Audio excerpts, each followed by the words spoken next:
And cycle of Saturn is 28 years. The transit Saturn, from the day you're born, the movement of the true Saturn in the sky is going to take 28 years to go through this chart. Come back to its original place.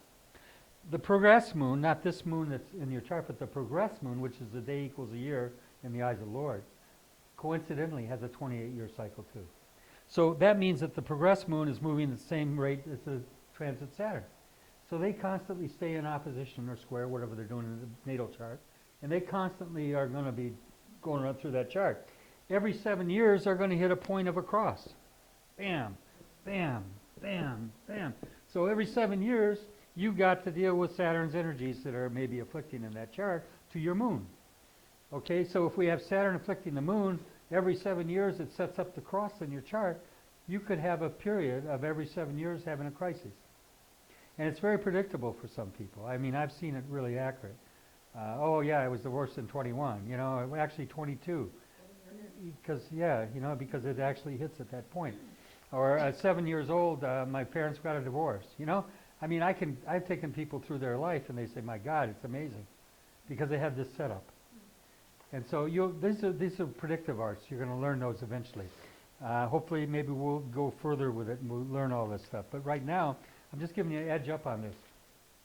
So you can look up in any time in the ephemeris. You don't know how to use an ephemeris yet. But you could look to see where Saturn is any time in a chart. If I, hang on a minute. Okay.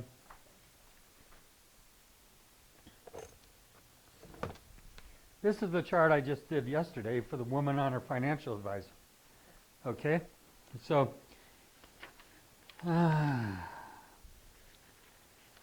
so if you look, when I did her chart, you can't see obviously from there, but what I did was, I did a progress moon, and you see a line growing over here? It's going across the chart to Saturn. Okay? There's the progress moon outside. That's the one that's moving a day as a year in the eyes of the Lord. 28 years it takes. So she's 50, at 56, it's at twice. So Yeah. So here it is, opposition Saturn, right? yeah. And it's also squaring her sun. Okay, is that Saturn? Yeah, it's Saturn, sun. And Jupiter. So it's setting up a T-cross. You see that T-cross? So that, you notice that's the only thing I wrote in there. The other thing I wrote in there was transit Saturn. You see transit Saturn here? Yeah. Okay. So that's on the outside of the wheel. That's all I use to do predictions.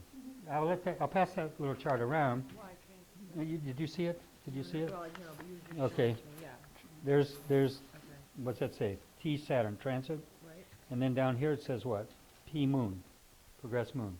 Oh, okay. Yeah. Okay, so this is the way I do a predictive chart. And now let me tell you, not only do I predict from that, but I use the third thing, and I'm going to teach it to you, give it to you, actually giving it out. If you get ahead of me a little bit and you go home and you start saying, God, I really want to get a grip on all this, more than just this, I want to learn more.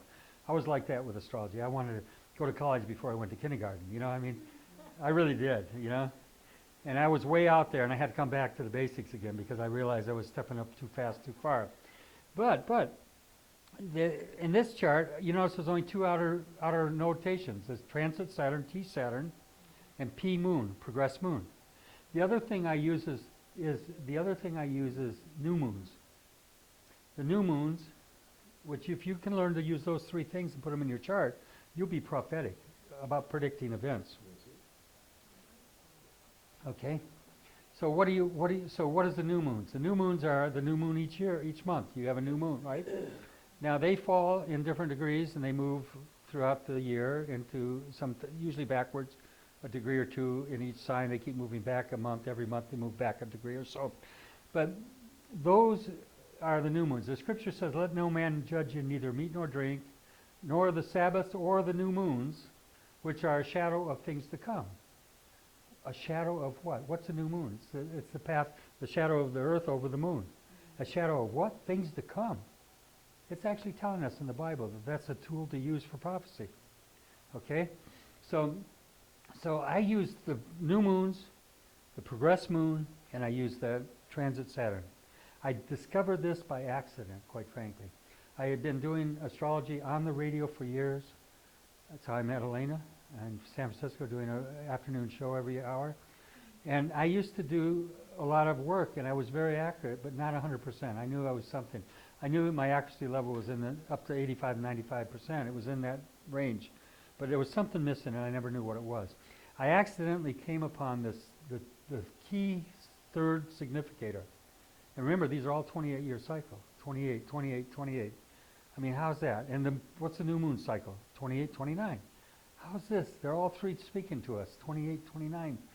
All of them are the same cycles. Basically, one's in days, the others are years, but they're all there.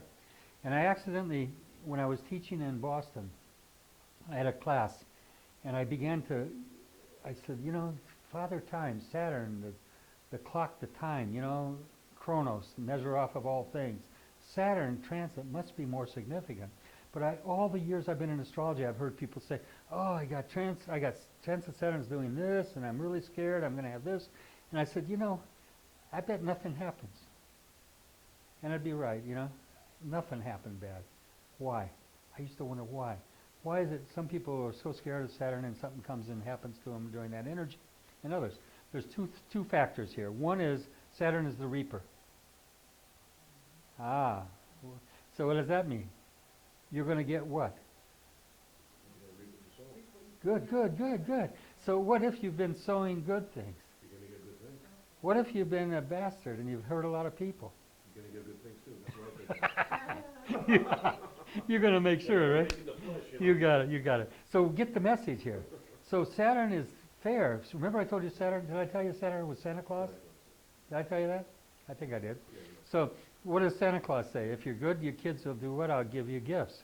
But what if you're bad? I'm going to give you what? Coals, stones in your stockings. Saturn's rocks, right? So what is he saying to us? Saturn, he's a parody. And remember I told you, look at this word. Look at this.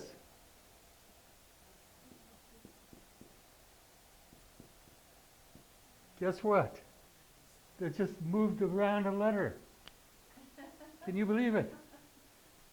Gosh, have they been playing games with us? Whoever made these little stories up about Santa Claus knew what they were doing. And guess what St. Nicholas is? St. Nicholas came from Nick, old Nick the devil. Look in the dictionary, look up old Nick. You know what it'll say? It's the name for the devil. And what do we say in the nick of time? Father Time. Are we back to Father Time again? Chronos, the measure off of all things. I used to have a watch, it's called the Hell Bros. Hell Brothers. They knew where their trade came from. Father Time, the measure off of all things. Chronometers. So if Saturn makes that cycle in your chart, all of a sudden it came to me. There's a reason why it sometimes is very afflictive and sometimes it's not. And guess what I found out? I wrote a paper on this. I should publish. Everybody says, Ron, when are you going to publish it? I just don't have time. I should. But there's a thing I have time, Father Time. I'm sorry. I'm not going for that. Yeah. But anyway. Thank you. Thank you. So here's the thing. There's a sign for you. I believe light, chlorophyll, green. Just told you. Don't think like that negative. Oh, it grabbed me, didn't it? Sign, Yeah. It's a reinforcement right there. Everything. Yeah, really. Yeah, she would have enjoyed that. So, okay, here's the thing. Here's the point. Here's the point. I realized that the reason that nothing's happening is because the other two factors aren't going on at the same time. Whenever I added the three things together, I could prophesy and see. Now you say, well, how do you know it's working? I took and went back in all these years and I looked at calamities and crises and negative things, right? I went to John F. Kennedy's death and when he was killed, and I tried to put all those factors into one time into a chart. They all would conspire together. If all three were there, nothing stops it from happening, the crises that's going to come. If two are there, it might, but it's likely gonna, but it may not. But if there's one, I won't prophesy.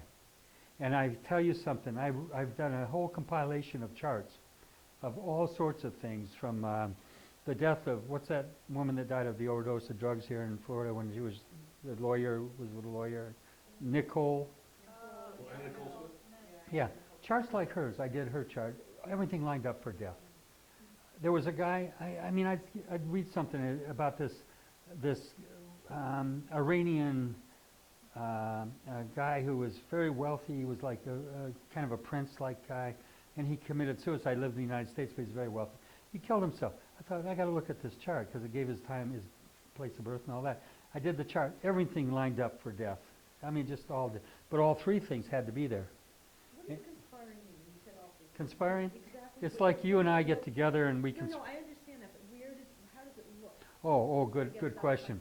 What is It works by all of them afflicting together. All afflicting. Either by Conjunction, conjunction, square, opposition, okay. and it's very real. It's very real. I taught one class, this system, when I was in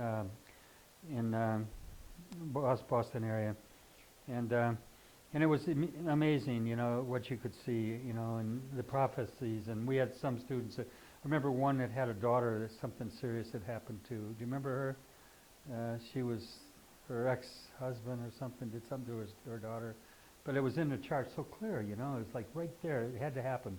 12th house, secretive.